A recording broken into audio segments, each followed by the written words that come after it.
Good evening students. आज आप लोगों को वर्ब फ्रेज और फ्रेजल वर्ब के बारे में बताएंगे। बोर्ड का यूज नहीं कर पाएंगे क्योंकि आज हम स्कूल नहीं गए हैं, घर से ही आप लोग को पढ़ा रहे हैं। तो आज एक नया टॉपिक आप लोग को बता रहे हैं, verb phrase and phrasal verbs. क्या होता है verb phrase and phrasal verb, इसके बारे में आप लोग को बताएंगे। एकदम ध्यान से सुनेंगे और सीखेंगे, ठीक है। देखिए, वर्ब के बारे में पढ़ाया गया है आप लोग को कि जो भी एक्शन वर्ड्स होते हैं यानी उसे वर्ब्स कहते हैं। A word that refers to an action is called a verb, है नहीं। और ये वर्ब जो होता है सिंगल वर्ड का होता है, एक वर्ड का होता है, जैसे गो, कम, राइट, डांस, ये सब जो वर्ड्स हैं वर्ब है। क्या है? वर्ब्स है, ठीक है। इसके बाद आता है फ्रेजल वर्ब्स, वर्ब फ्रेज। तो वर्ब फ्रेज जो होते हैं वह दो वर्ड्स के होते हैं। ए verb phrase is made of to verbs और मोर देन टू वर्ब्स, है नहीं। वर्ब फ्रेज जो होते हैं वह दो वर्ब से या दो से अधिक वर्ब से बने हुए होते हैं, है नहीं। A verb phrase is made up of two और more than two verbs, okay. दो वर्ब से या दो से अधिक वर्ब से, पर उसमें क्या होता है कि एक मेन वर्ब जरूर रहता है नहीं। एक मेन वर्ब का होना उसमें आवश्यक होता है। जैसे अगर हम लिखते हैं इज प्लेइंग, इज डांसिंग, तो इज प्लेइंग, इज यहां पर हेल्पिंग वर्ब हो गया और प्लेइंग यहां पर मेन वर्ब हो गया। तो एक मेन वर्ब होगा, है नहीं, और उसमें हेल्पिंग वर्ब्स भी होते हैं, ठीक है।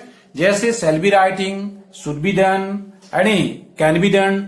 तो ये सब जो वर्ड्स हैं, है नहीं, ग्रुप ऑफ वर्ड्स है, इसको हम लोग बोलते हैं वर्ब फ्रेजेस। क्या बोलते हैं? वर्ब फ्रेजेस, है नहीं। कैसे बोलेंगे कि ये verb phrases is a phrase that is made of two और मोर देन टू वर्ब्स, है नहीं। एक या दो से अधिक वर्ब से, है नहीं, बने हुए को हम लोग वर्ब फ्रेज कहते हैं, जिसमें एक क्या होता है? मेन वर्ब होता है, ठीक है। इसके बाद आप लोग को पढ़ना है फ्रेजल वर्ब्स, है नहीं। फ्रेजल वर्ब्स के बारे में जानना बहुत जरूरी है। और फ्रेजल वर्ब्स याद करते हैं, एक फ्रेजल वर्ब्स का डिफरेंट मीनिंग्स होता है नहीं। तो इसको याद कर लिया जाता है। सबसे पहले फ्रेजल वर्ब्स होता क्या है? जब भी वर्ब के साथ, है नहीं, कोई एडवर्ब पार्टिकल या प्रीपोजिशन जुड़ता है तो उस कॉम्बिनेशन को हम लोग, है नहीं, फ्रेजल वर्ब्स कहते हैं। क्या कहते हैं? Phrasal verbs. फ्रेजल वर्ब्स कहने का मतलब क्या है कि it is the combination of adverb particles and preposition. समझ में आ गया? यानी वर्ब के बाद जब कोई एडवर्ब पार्टिकल आए या वर्ब के बाद एडवर्ब पार्टिकल प्रीपोजिशन आए तो उस कॉम्बिनेशन को हम लोग क्या कहते हैं? फ्रेजल वर्ब्स कहते हैं। जैसे, है नहीं, कह रहा है कि वर्ब प्लस एडवर्ब पार्टिकल, तो एडवर्ब पार्टिकल्स को समझना जरूरी है। क्या होता है एडवर्ब पार्टिकल्स? किसे कहते हैं एडवर्ब पार्टिकल्स? कह रहा है कि जो वर्ड वर्ब एडवर्ब का भी और प्रीपोजिशन का काम करे, है नहीं, उसको एडवर्ब की तरह भी यूज कर सकते हैं और प्रीपोजिशन की तरह भी यूज कर सकते हैं। तो उस तरह के वर्ड्स को हम लोग एडवर्ब पार्टिकल्स कहते हैं। जैसे अप है, डाउन है, इन है, बहुत सारे हैं जो आपको किताब में लिखी हुई है, आप लोग याद कर सकते हैं, है नहीं। तो वर्ब के बाद क्या आना चाहिए? Adverb particles. एडवर्ब पार्टिकल्स क्या होता है कि जो एडवर्ब का भी काम करे और प्रीपोजिशन का काम करे। जैसे इन हो गया, है नहीं, इन हो गया, इन एडवर्ब भी है, प्रीपोजिशन भी है। डाउन एडवर्ब भी है, प्रीपोजिशन भी है। अप है, ठीक है ना। तो इस तरह से बहुत सारे हैं, है नहीं, जिसका यूज करते हैं। किस तरह करते हैं? एडवर्ब की तरह करते हैं और प्रीपोजिशन की तरह करते हैं, है नहीं। तो verb plus adverb particle, preposition, इनके कॉम्बिनेशन को हम लोग क्या कहते हैं? फ्रेजल वर्ब्स कहते हैं। क्या कहते हैं? Phrasal verbs. समझ में आ गया? जिसका यूज किया जाता है। आप लोगों को एग्जाम में भी पूछता है कि फ्रेजल वर्ब से सेंटेंस बनाइए, फ्रेजल वर्ब्स के मीनिंग यानी से सेंटेंस को फिल कीजिए। इस तरह का क्वेश्चन जो है एग्जाम में आता है। तो फ्रेजल वर्ब क्या करते हैं ना, याद कर लेते हैं। बहुत सारे फ्रेजल वर्ब्स है और एक फ्रेजल वर्ब का यानी 5-5, 7-7 मीनिंग होता है। यानी कुछ लिटरल मीनिंग भी है यानी और कुछ इमेजिनेटिव मीनिंग भी है, मतलब एक्स्ट्रा मीनिंग भी है। ठीक है, तो समझ में आ गया।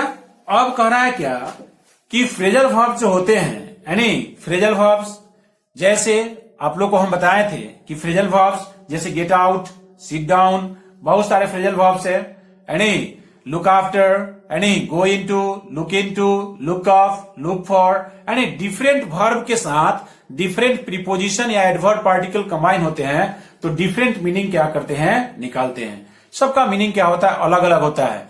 और फ्रेजल वर्ब जो होता है जब उसका मीनिंग यानी कुछ पार्टिकुलर मीनिंग निकले, यानी वर्ब और adverb particle, verb adverb particle preposition का जब कोई खास मीनिंग निकले तभी उसको हम लोग क्या कहते हैं, फ्रेजल वर्ब में फ्रेजल वर्ब्स कहते हैं। जब वर्ब का एडवर्ब पार्टिकल का जो कॉम्बिनेशन होगा वह अगर लिटरल सेंस में यूज हो तब क्या करते हैं, उसको हम लोग फ्रेजल वर्ब्स नहीं करते हैं, यानी नहीं कहते हैं। जैसे लुक एट, अगर हम लिखते हैं लुक एट, लुक एट का मतलब क्या होता है, देखना। Look at the black board यानी look at the white board, तो यहां पर लुक एट का मतलब ही हो गया देखना, तो ये फ्रेजल वर्ब नहीं है। लेकिन अगर हम लिखते हैं लुक फॉर, लुक इनटू, तो इसका एक पार्टिकुलर मीनिंग निकलता है। जैसे लुक आफ्टर यानी look into, investigate, look after यानी देखभाल करना, समझना, लुक फॉर, सर्च, इस तरह से इसका मीनिंग जो है कुछ पार्टिकुलर मीनिंग निकला है। तो इस तरह का जब मीनिंग निकलेगा तब उसको हम लोग क्या कहेंगे, फ्रेजल वर्ब्स कहेंगे। समझ में आ गया। क्या बताया फ्रेजल वर्ब्स के बारे में कि वर्ब के बाद जब एडवर्ब लगता है तब, या वर्ब के बाद जब एडवर्ब पार्टिकल्स या प्रीपोजिशन लगता है तब, इस तरह के कॉम्बिनेशन को, इसके कॉम्बिनेशन को हम क्या कहते हैं, फ्रेजल वर्ब्स कहते हैं।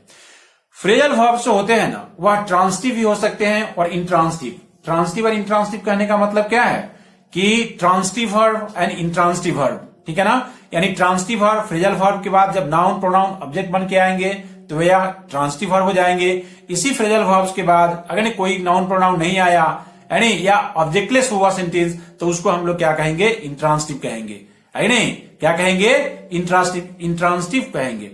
तो याद रखिएगा कि फ्रेजल वर्ब जो होते हैं वह ट्रांसिटिव भी होते हैं और इंट्रांसिटिव भी होते हैं। जैसे कह रहा है क्या, द विंड यानी ब्लीव out the candle, the wind ब्लीव out the candle. यहां पर ब्लीव आउट जो वर्ब प्लस यानी एडवर्ब पार्टिकल है यह फ्रेजल वर्ब है और इसके बाद किसका यूज किया गया है, द कैंडल का। तो ब्लीव आउट के बाद जो कैंडल यूज हुआ है वह इसका क्या हो गया, ऑब्जेक्ट हो गया, तो यह ट्रांसिटिवली यूज हुआ है। कहने का मतलब ट्रांसिटिव वर्ब की तरह यूज हुआ है।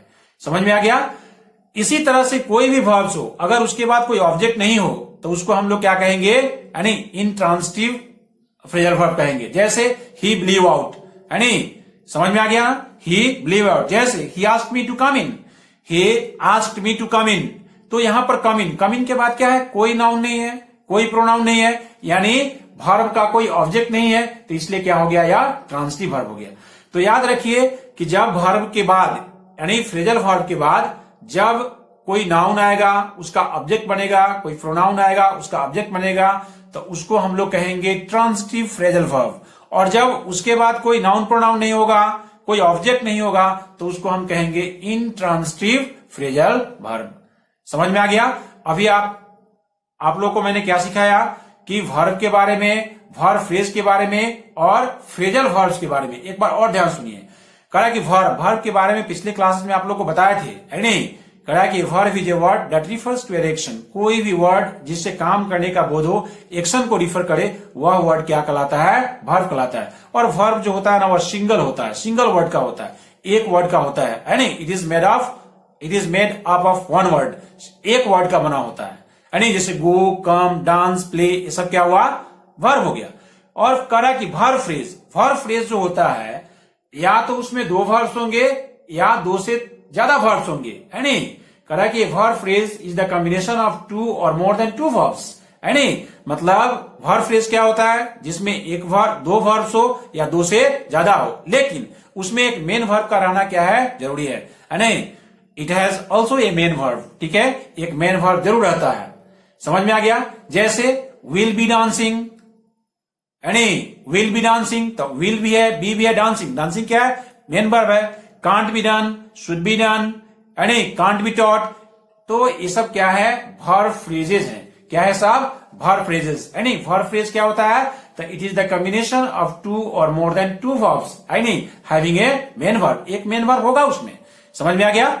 इसके बाद बताएं फ्रेजल वर्ब। फ्रेजल वर्ब का क्या होता है कि ये phrasal verb is the combination of verb, adverb particle and preposition.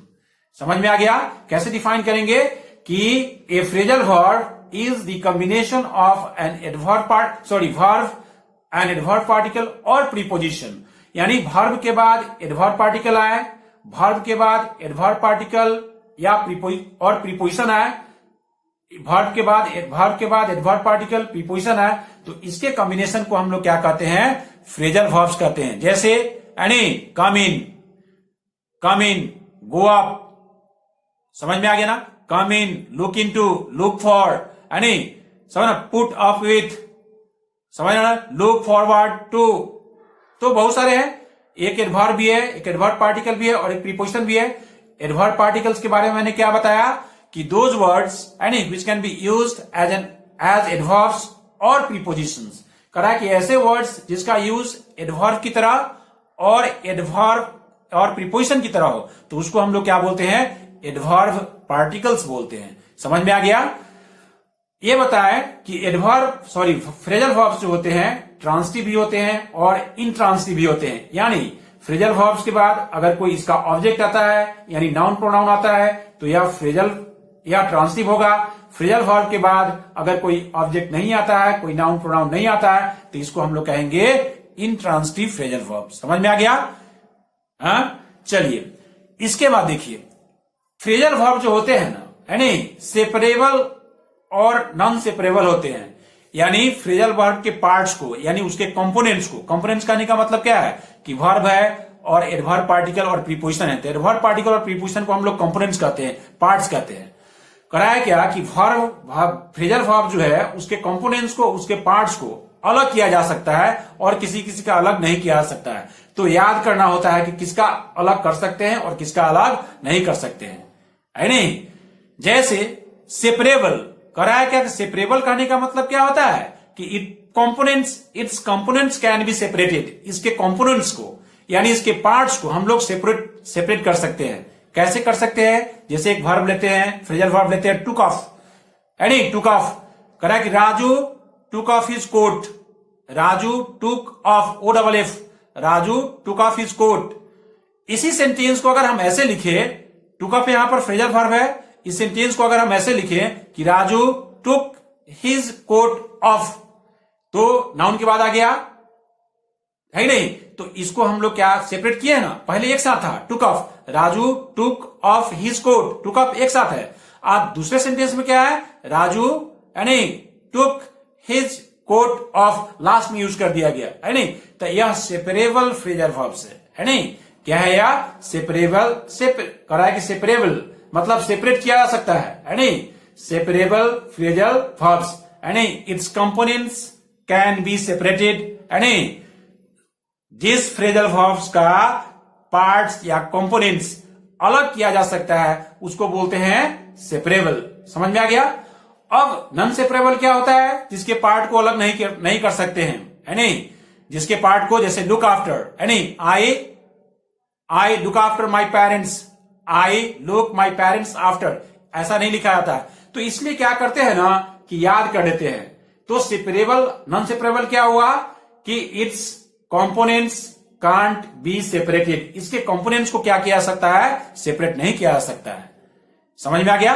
तो इस तरह से आप लोग याद रखेंगे कि जो फ्रेजल वर्ब्स होते हैं वह सेपरेबल भी होते हैं और नॉन सेपरेबल होते हैं। सेपरेबल कहने का मतलब उसके कंपोनेंट्स को यानी एडवर्ब पार्टिकल प्रीपोजिशन जो है उसको उससे अलग भी रख सकते हैं, यानी सेंटेंस के लास्ट में भी रख सकते हैं। और दूसरा जो है नॉन सेपरेबल, इसके पार्ट को हम अलग नहीं कर सकते हैं। जैसे ही पार्ट को अलग करेंगे ना, सेंटेंस मीनिंगलेस हो जाएगा, उसका कोई अर्थ नहीं निकलेगा। तो इसलिए पढ़ना पड़ता है सेपरेबल एंड नॉन सेपरेबल यानी फ्रेजल वर्ब्स। समझ में आ गया। अब देखिए आप लोग को पढ़ाया जाता है कि फ्रेजल वर्ब्स यानी फ्रेजेस एंड आइडम्स पढ़ाया जाता है, तो दोनों में क्या होता है, अंतर होता है, यानी दोनों में क्या होता है, कुछ डिफरेंसेस होते हैं, याद कर लेना जरूरी है, समझ लेना जरूरी है। क्या डिफरेंसेस होते हैं, आप ध्यान सुनिए कि जो फ्रेजल वर्ब्स होते हैं, यानी जो फ्रेजल वर्ब्स होते हैं, जितने भी सारे फ्रेजल वर्ब्स हैं उसको हम आइडम्स कह सकते हैं, उसको हम आइडम्स कह सकते हैं। लेकिन जो आइडम्स होते हैं यानी उसको हम फ्रेजल वर्ब्स नहीं कहते हैं। समझ में आ गया? जो आइडम्स होते हैं उसको हम लोग फ्रेजल वर्ब्स नहीं कहते हैं, यानी कह रहा है कि फ्रेजल वर्ब्स का जो पार्ट होता है, कंपोनेंट होता है, वह एडवर्ब होता है, प्रीपोजिशन होता है, और आइडम्स का जो पार्ट्स होता है वह किसी भी पार्ट्स ऑफ स्पीच का हो सकता है। वर्ब के बाद यानी नाउन भी आ सकता है, किसी जैसे to get rid of, get rid of, यहां पर गेट है, उसके बाद रीड है, उसके बाद ऑफ है, कोई एडवर्ब नहीं है क्या? समझ में आ गया ना? इस तरह से लीव एंड लेट लीव बहुत सारा है, बहुत सारे हैं।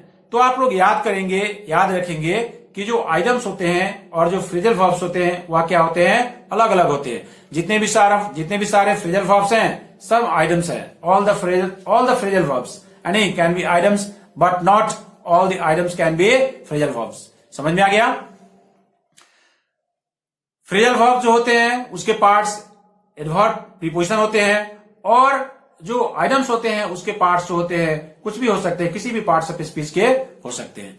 तो बहुत सारा फ्रेजल वर्ब्स, आइडम्स है, यानी इसके मीनिंग को याद करना होता है, मीनिंग को समझना होता है, और समझ करके सेंटेंस में इस सेंटेंस को फिल करना होता है, यानी तो आपके किताब में बहुत सारे फ्रेजल वर्ब्स, बहुत सारे आइडम्स दिए हुए हैं।